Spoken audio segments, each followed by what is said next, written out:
जय बद्री केदारनाथ। दोस्तों बहुत बहुत स्वागत है आप लोगों का मेरे एक और YouTube वीडियो पे। दोस्तों इससे पहले कि मैं इस वीडियो को शुरू करूं, आपकी जानकारी के लिए बता दूं कि इस वीडियो में दी गई जानकारी केवल एजुकेशन पर्पस के लिए है, इसे किसी भी रूप में इन्वेस्टमेंट वाइज ना समझे। तो चलिए शुरू करते हैं। मेरे 2 म्यूचुअल फंड पोर्टफोलियो हैं जिनका मैं आकलन करूँगा इस वक्त। तो स्टार्ट करते हैं मेरे ग्रो ऐप के म्यूचुअल फंड पोर्टफोलियो से। तो ग्रो ऐप के म्यूचुअल फंड पोर्टफोलियो में दोस्तों कल मुझे लगभग 9,600 रुपये का नोशनल गेन हुआ है। मुनाफा बढ़ के 42,000 रुपये हो गया है। 32,03,000 इन्वेस्टेड वैल्यू है, 32,45,000 करंट वैल्यू है पोर्टफोलियो की। और इस पोर्टफोलियो में आपकी जानकारी के लिए बता दूं कि ये पोर्टफोलियो मैंने 2024 से बनाया है और इस पोर्टफोलियो में काफ़ी म्यूचुअल फंड टैक्स हार्वेस्टिंग होती रहती है। तो जैसे कोई म्यूचुअल फंड प्रॉफिट में पहुंचता है तो 1,25,000 के long term capital gain exemption का फ़ायदा उठाने के लिए मैं उस म्यूचुअल फंड को बेच के उसी दिन ख़रीद लेता हूँ। इस वजह से प्रॉफिटेबिलिटी थोड़ा कम दिखती है इस पोर्टफोलियो में, और लेकिन मेरा पोर्टफोलियो की वैल्यू लगातार बढ़ रही है और उसमें कोई दिक्कत या परेशानी की बात नहीं है। तो आइए देख लेते हैं कौन कौन से टॉप म्यूचुअल फंड्स हैं मेरे इस पोर्टफोलियो में। तो सबसे ऊपर लीड कर रहा है कौन स्मॉल कैप फंड, फिर आता है Edelweiss mid cap, HDFC mid cap, Edelweiss US technology fund जो हाल फिलहाल में ही मैंने लिया था, उसमें भी बहुत अच्छे रिटर्न बनते हुए नज़र आ रहे हैं। बाकी और भी बहुत सारी म्यूचुअल फंड्स हैं, एक बार आप लोगों की नज़र पड़वा देता हूँ ताकि आप लोग ये ना कहें कि सारे म्यूचुअल फंड्स नहीं दिखाएँ। तो आइए दोस्तों अब चलते हैं अपने इंड मनी ऐप के म्यूचुअल फंड पोर्टफोलियो पे। तो इंड मनी ऐप का म्यूचुअल फंड पोर्टफोलियो आपकी जानकारी के लिए बता दूं दोस्तों कि इस पोर्टफोलियो को मैंने 2025 में बनाया है और कल इस पोर्टफोलियो में लगभग 2,800 रुपये का नोशनल गेन हुआ है। मुनाफा बढ़ के 39,000 रुपये हो गया है। इन्वेस्टेड वैल्यू 11,61,000 है, करंट वैल्यू 12,01,000 है, लगभग 39,000 का मुनाफा चल रहा है। और जैसा कि आप देख सकते हैं कि जो लीड कर रहे हैं इस पोर्टफोलियो में म्यूचुअल फंड, उसमें bank of India small cap सबसे ऊपर नज़र आ रहा है लगभग 13% के रिटर्न के साथ।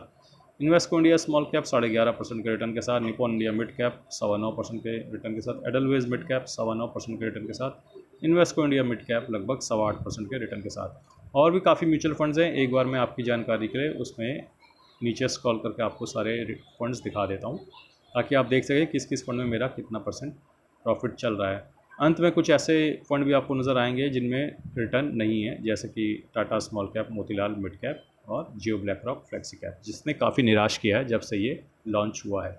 आइए देख लेते हैं आज मेरी कौन कौन सी SIP कटी है ताकि उसके बारे में भी आपको जानकारी मिले। तो आज लगभग मेरी कैनरा रोबेको स्मॉल कैप की SIP कटी है और बंधन लार्ज एंड मिड की SIP कटी है, कोटक मिड कैप की SIP कटी है और एडलवेज मिड कैप की SIP कटी है। तो ये 4 SIPs मेरी आज कटी हैं।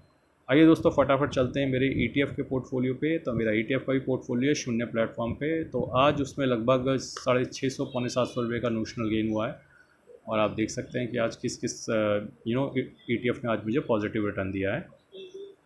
तो ये आपकी जानकारी के लिए मैं दिखा देता हूँ। ओवरऑल आप देख सकते हैं कि 2,64,000 इन्वेस्टेड वैल्यू है, 2,30,000 करंट वैल्यू है पोर्टफोलियो की।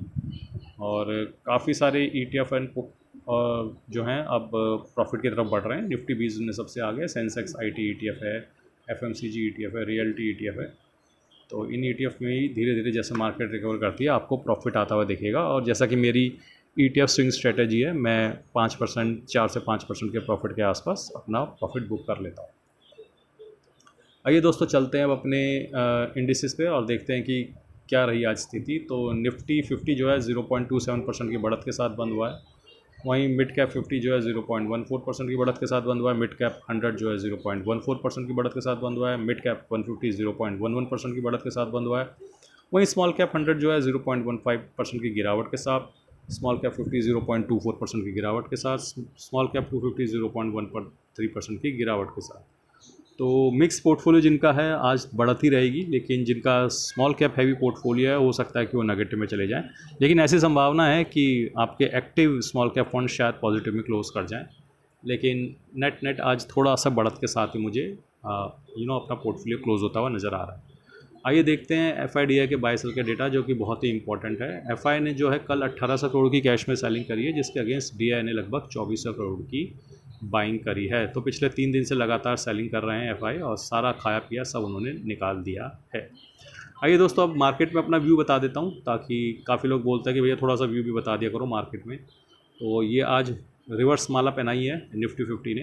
तो दोस्तों मुझे ऐसा लगता है कि मार्केट में फ़िलहाल गिरावट की वजह जो है वो है कमज़ोर होता हुआ रुपया। तो गिरावट फिर भी नहीं है, तो मार्केट इस वक्त न्यूज़ ड्रिवन चल रहा है कि जिस तरीके से स्थिति रहेगी यूएस और ईरान के इस जंग की, उसके अकॉर्डिंगली मार्केट रिएक्ट कर रहा है।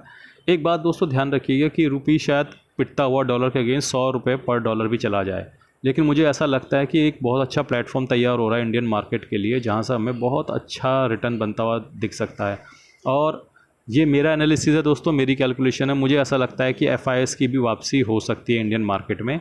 अब आप लोग पूछेंगे कैसे, तो मैं एक सिनेरियो बनाकर आपको बताता हूँ, ठीक है। ये मेरी अजम्पशन है और ये मेरा व्यू है, और मेरा व्यू गलत भी हो सकता है। आप अपने फाइनेंशियल एडवाइज़र से ज़रूर पूछिएगा। तो मेरा अजम्पशन ये है कि ये जो रुपये है ये डॉलर के अगेंस्ट गिरता हुआ 100 के करीब पहुंचने वाला है, और ये युद्ध भी अब देर सवेर ख़त्म होने ही वाला है। एक बार ये युद्ध ख़त्म होता है और मान लीजिए उस वक्त तक हमारा जो रुपये है वो 1 डॉलर के अगेंस्ट 100 रुपये पहुँच जाता है। अब उस स्थिति को समझिए, उस सिनेरियो को समझिए जब ये स्थिति आएगी, ठीक है। ये स्थिति आने पे ये हुआ कि भारत के साथ जो बुरा हो सकता था वो हो चुका है, रुपये जितना पिट सकता था वो पिट चुका है। अब FIs इंडियन मार्केट को इस नज़रिए से देखेंगे कि अगर वो इंडियन मार्केट में पैसा डालते हैं तो उन्हें मोटा मोटा 10% का रिटर्न तो बहुत ही आराम से इंडियन लार्ज कैप में भी मिल जाएगा, ठीक है। प्लस अब करेंसी उनके फेवर में जाएगी। क्यों? अभी तक उनको समस्या ये होती थी कि वो डालते थे और 10-12% इंडियन मार्केट से कमाते थे, और इतने में 4-5% करेंसी वीक हो जाती थी, ठीक है। फिर उसमें से वो डॉलर टू रुपये एक्सचेंज करने वरने का खर्चा वर्चा काट के उनका कुछ बनता नहीं था। लेकिन अब सिचुएशन रिवर्स हो जाएगी। अब वो 10-12% इंडियन मार्केट से कमाएंगे, उसके साथ करेंसी भी उन्हें सपोर्ट करेगी, क्योंकि करेंसी स्ट्रांग होगी, क्योंकि इंडियन करेंसी ऑलरेडी पिट चुकी है, ठीक है। अब 100 रुपये 1 डॉलर के अगेंस्ट जाके जब वो खड़ी होएगी और मान लो तब युद्ध खत्म हो जाता है, तब वो 10-12% इंडियन मार्केट से कमाएंगे और 4-5% उस पीरियड में इंडियन करेंसी भी स्ट्रांग हो जाएगी, तो उनका 17 से 18% रिटर्न बन जाएगा बहुत ही शॉर्ट पीरियड में। सिर्फ 6 से 10 महीने में उनको 18% मिल सकता है इंडियन मार्केट में, और 6 से 10 महीने में अगर उनको 18% मिल सकता है तो वो इंडियन मार्केट में ज़रूर आएंगे, ऐसा मेरा व्यू है। आपको क्या लगता है आप कमेंट सेक्शन में बता ज़रूर सकते हैं।